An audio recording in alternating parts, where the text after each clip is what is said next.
자, 방금 전 들어온 속보 내용들부터 확인하고 넘어가도록 하겠습니다. 트럼프 대통령의 지금 행정명령들 그리고 발언들이 나오고 있는 상황인데요.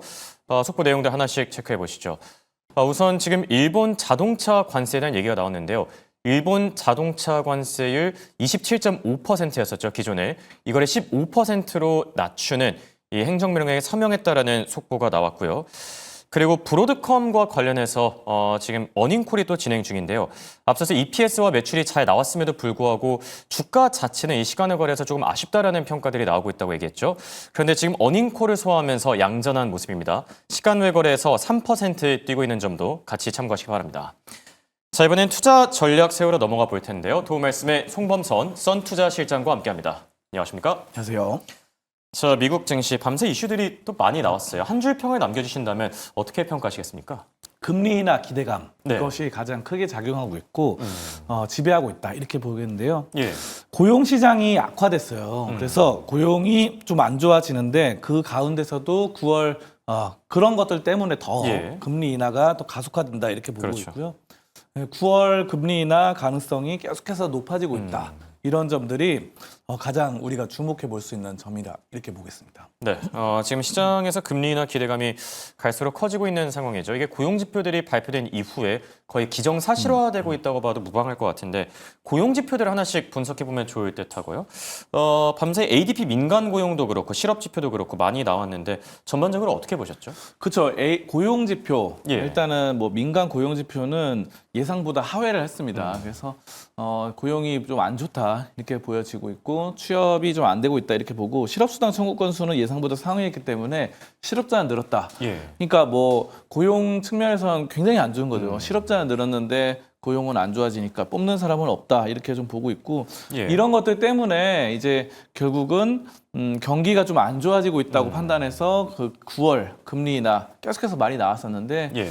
최근에 이제 97%까지 지금 가능성이 높아졌다 이렇게 기정사실화되고 있고 지금 이런 점들이 좀 금리 인하 기대감이 전반적으로 나스닥의 상승 21,700포인트까지도 끌어올리고 굉장히 시장이 강합니다. 지금 다시 한번. 그래서 지금은 시장 자체가 97%까지 금리 인하 가능성이 높아졌기 때문에 9월은 걱정 안 해도 되겠다. 그래도. 네. 근데 이제 중요한 건 9월은 뭐 예전부터 많이 예상을 했는데 또 파월도 긍정적으로 말하고 근데 12월이나 또 올해 몇 번 할 것인가 뭐 이런 것들에 대한 우려감은 아직 남아있다. 이런 점들을 예. 계속 우리가 체크해 나가야 된다 이렇게 보고 있습니다. 네. 9월은 전통적으로 그 약세장의 계절이다 이런 얘기들이 많이 있었죠. 그런데 다행히 미국 증시 한정에서는 뭐 계속해서 잘 가주는 모습이고요.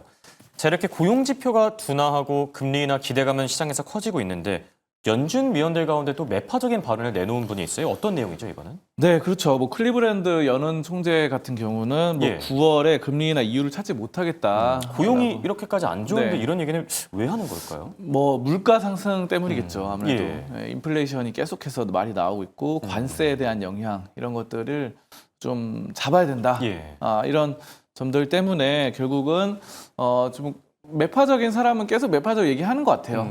그래서 성향 자체가 원래 파월도 그렇고 이번에는 좀 한 발짝 물러섰지만 결국은 지금 시장의 경제 이런 쪽을 전체적으로 좀 본다고 한다면은 이 사람들은 이제 그 기업의 뭐 성장성 이런 것들을 따지기보다는 예전처럼 막 대공황이 발생한다거나 막 이런 거 있잖아요. 네. 그런 것처럼 기업 나라 전체가 한 번에 좀 크게 기우뚱하는 것들을 염려하는 게 좀 큰 것 같습니다. 그래서 그렇죠. 관세에 대한 영향, 뭐 물가 이런 점들을 좀 계속 보는 것 같고 다만 이제 뭐 뉴욕의 연은 총재 같은 경우는 시간이 네. 지나면 금리 인하 뭐 적절해질 것이다 뭐 이런 식으로 발언도 해서 어쨌든 지금 금리 인하가 할 것이라는 거는 어느 정도 좀 동의를 하는 것 같아요. 대부분. 근데 이제 그 시기를 놔두고 갑론을박이 심하다 이렇게 좀 보도록 하겠습니다. 네. 결국 뭐 오늘 밤에 발표가 될 이 비농업 고용 보고서 여기에 모든 게 달려 있지 않나 생각이 들기도 하고요.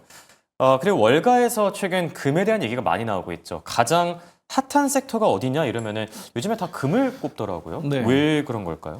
금은 뭐 사실 인류의 역사와 함께 했기 때문에 예. 뭐 옛날에 금이 정말 물가 상승의 대표적인 주제더라고요. 그래서 지금도 그런데 이 금 이 한 개 정도 예. 요 정도 이제 크기의 이걸 갖고 있으면은 예전에 이집트 클레오파트라 시대 때도 한 가족 4명이 먹고 살았다고 합니다. 1년 동안. 예. 네, 근데 그게 지금도 요 정도 이제 갖고 있으면은 한 몇 천만 원 된다고 하네요. 예. 네. 지금 화면에 보이는 저 정도 그 예, 금괴바, 골드바 네, 거죠. 골드바 저거 하나 사면은 한 몇 천만 원, 3천만 원, 5천만 원 이렇게 되다 보니까 예. 옛날에도 그 한 가족이 먹고 살았다고 합니다. 그만큼 그때는 물가가 저렴했잖아요. 그렇죠. 옛날 이집트 클레오파트라 예. 시대 때는 몇 천 년이 흘러도 그만큼 물가가 상승한 대표적인 주자가 금이다. 뭐 이렇게 좀 보도록 하겠고요.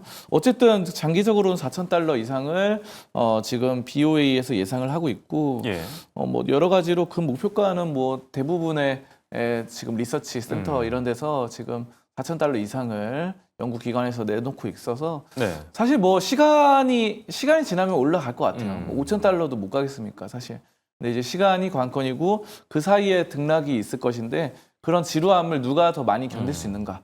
그래서 금하고 이제 부동산 같은 경우는 워낙에 수요가 많고 수요가 많은 게 아니라 워낙에 이제 공급이 많죠. 빈 땅이 많아요. 특히 예. 우리나라 보면은 요즘 빈집이 엄청 넘쳐납니다. 그래서 인구가 사실 뭐 전 세계적으로 보면 올라가긴 하는데 지금 워낙에 저기 빈 땅이 뭐 호주 같은 데도 90% 이상이 비어 있다고 하네요. 땅이 사람이 네. 살지 않는 땅이다. 뭐 미국도 사람이 안 사는 데는 굉장히 안 살고 이러니까 그런 것들 봤을 때는 금은 그래도 꾸준하게 수요가 있다. 이런 예. 측면에서 봤을 때는 금이 더 부동산보다도 물가 상승을 대변하는 게 아닌가 이렇게 좀 보고 있어요. 네. 자, 그리고 브로드컴에 대한 얘기를 제가 빨리 나눠봐야 될 것 같아요. 네. 지금 시간 외 주가 흐름이 굉장히 좋아가지고 이 얘기를 더 나눠보면 좋을 것 같은데 브로드컴이 실적을 내놨고 이게 처음에는 주가가 좀 뜨뜻미지근하다가 어닝콜을 소화하는 과정에서 지금 한 3% 정도 급등하고 있거든요. 브로드컴의 실적 어떻게 보셨죠? 브로드컴은 실적 뭐 괜찮게 나타나고 있다 이렇게 또 보고 있습니다. 예. 확실히 A식 반도체, 주문형 반도체에 대한 수요가 꾸준하게 나타나고 있다라는 측면이 반영이 되고 있고 뭐 요즘은 사실 뭐 엔비디아보다 더 강하죠. 시세가 그렇고 3분기 매출과 EPS가 그 예상치 컨센서스 대비 상회했다라는 측면에서 좀 긍정적인 점수를 줄 수 있을 것 같습니다. 그래서 예. 브로드컴이 지금 굉장히 좀 작게 나타날 수 있고 이 엔비디아가 최근에 계속해서 안 좋은 상황인데 그렇죠. 거기서 좀 좋다 보니까 그런 대체재로서의 역량 이런 것들을 여실히 나타내고 있고요. 4분기 AI 반도체 매출 전망도 상회되고 있어서 지금 각 기관들에서 그 목표가를 올리고 있죠. 예. 그래서 뭐 오펜하이머 같은 경우도 305달러에서 325달러로 목표가를 상향했습니다. 그래서 계속해서 뭐 지금 325달러 금방 될 것 같아요. 지금도 뭐 317달러 이렇게 시간외에서 거래되고 하다 보니까 지금 시간에서 5% 상승대로 나타나고 있는데 어쨌든 지금 최고가를 경신을 했습니다. 왜냐하면 예전에 최고가가 317달러였어요. 8월 13일 317달러였는데 그거를 경신해서 올라가는 상황들이어서 325달러 충분히 가능하고 그 이상을 내다볼 수 있는 아주 좋은 지금 AI 반도체를 억지로 멱살 잡고 끌어올리는 예. 그런 주역이 아닌가 싶습니다. 최근 반도체주들의 주가 흐름이 좀 심상치 않았었죠. 엔비디아 실적 발표 이후에 여기에 또 알리바바가 자체 AI 칩을 개발 중이다라는 소식이 나오면서 반도체주들의 주가 흐름이 전반적으로 좋지 않았는데 이번 브로드컴의 실적을 통해서 좀 이 턴어라운드 모멘을 마련할 수 있을지 지켜보는 게 좋을 듯하고요. 자, 그리고 실적을 발표한 또 다른 기업이 있습니다. 룰루레몬인데 이 기업은 지금 심상치가 않습니다. 시간 외 거래에서 거의 13% 급락하고 있는데 이미 올해 한 40% 빠진 상태거든요. 네. 룰루레몬은 어떻게 보고 계시죠? 그렇죠. 룰루레몬 사실 뭐 실적 발표 앞두고 기대감이 있었어요. 예. 근데 이제 오늘 장 마감하고 이제 발표하기 전까지는 괜찮은 흐름이었는데 이 실적을 발표하니까 실적이 좀 안 좋게 기대보다 안 좋게 나왔다라는 측면에서 굉장히 좀 많이 눌렸었던 그런 상황이죠, 지금. 그래서 지금 기대 이하의 실적을 좀 보여주고 있다. 연간 실적 전망치가 예상치를 밑돌았다. 이렇게 좀 판단을 하고 있고요. 매출이 하회했다는 게 문제였죠. 그래서 이런 점들이 있었기 때문에 지금 뭐 화면에 보시다시피 스포츠웨어 브랜드로 전 세계 다양한 판매처를 확보하고 있습니다. 우리나라에도 적극적으로 판매를 하고 있고요. 룰루레몬은. 예. 자, 그리고 이런 실적은 안 좋아져서 지금 13%좀 급락을 하고 있는 상황인데 그 주가 수익 비율 PER은 굉장히 또 낮아요. 14배 정도로 저평가되어 있습니다. 그래서 저는 이거를 제가 봤을 때는 실적이 좀 안 좋아지긴 했지만 예. 뭐 EPS 같은 경우는 뭐 괜찮았단 말이에요. 매출은 좀 하회했지만 그래서 이거를 뭔가 세력이 좀 개입된 게 아닌가 이런 생각이 들어요. 예. 이게 왜냐면은 매출이 좀 예상보다 좀 낮게 나왔다 하더라도 뭐 EPS나 이런 성장성, 그리고 실적, 순이익 이런 것들은 괜찮게 나왔는데 이게 13%, 11%까지 빠질 것까지는 아닌 것 같거든요. 그래서 낙폭이 좀 과대하다라는 네, 그런 저는 얘기신 거죠. 이게 낙폭이 좀 과대한 것 같아요. 그래서 제가 봤을 때는 오히려 그러면 지금이 뭐 네. 매수 기회가 될 수도 있을까요? 저라면은 예. 지금 저점에서 그러니까 소액씩 예. 이제 이런 거를 한 번에 확 들어가기보다는 조금씩 사모은다는 느낌으로 산다고 한다면 여기서 더 떨어질 수 있어요. 사실 뭐 추세가 하방이다 보니까. 예. 그러면은 조금씩 사모으면서 뭐 이 평균 매수가를 낮추는 전략 이런 것들 한다면은 조금씩 사모은다 한다면 룰루레몬 지금 너무 저평가되어 있는 상황으로 뭐 쌉니다. 예. 싸다는 측면. 세일 그래서 중이다. 네, 그 점에서 네. 175달러는 굉장히 싸다 이렇게 좀 보면서 저는 오히려 긍정적인 평가 내리도록 하겠습니다. 예. 룰루레몬이 지금 실적을 발표한 이후에 급락하고 있지만 오히려 이게 저가 매수 기회가 될 수도 있다 이렇게 진단을 해주셨고요. 자, 그리고 오랜만에 테슬라에 대한 얘기를 우리 실장님과 또 나눠보면 좋을 것 같은데 테슬라의 최근 주가 흐름이랑 뭐 이 모습들을 어떻게 보고 계시죠? 테슬라는 뭐 사실 재미없는 지지부진한 이런 실정이었습니다. 그래서 예. 옆으로 횡보하는 그런 양상들이었는데요. 로보택시 사업이 본격화되면서 이 어플리케이션을 공개를 했어요. 그러니까 앱을 이제 로보택시 부르는 이제 네. 뭔가 로보택시가 이제 그래도 택시니까 일반 사용자들이 쉽게 사용할 수 있도록 앱을 써야 될 거 아니에요. 그래서 여기서 이제 호출을 하는 기능 뭐 이런 것들을 공개했는데 뭐 편의성도 괜찮고 사용 유저 친화적이다 뭐 이런 말들도 나오고 있어서 그런데 이제 어쨌든 지금은 뭐 보합권이다 이렇게 봅니다. 이렇게 좀 보고 다만 이제 판매량 중국 쪽으로 판매량을 좀 주목을 해볼 필요가 있는데 중국산 전기 판매량은 전기차 판매량이 지금 7월에 8.4% 감소를 했는데요.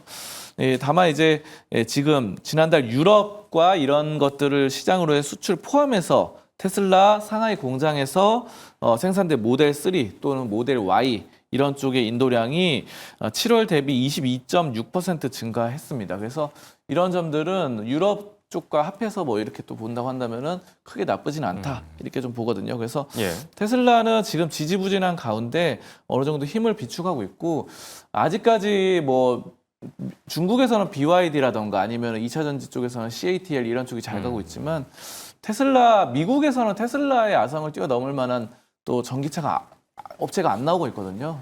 왜냐하면 아까 말씀드렸다시피 반도체 쪽에서는 금방 또 브로드컴이 치고 올라오잖아요. 엔비디아 주춤하니까.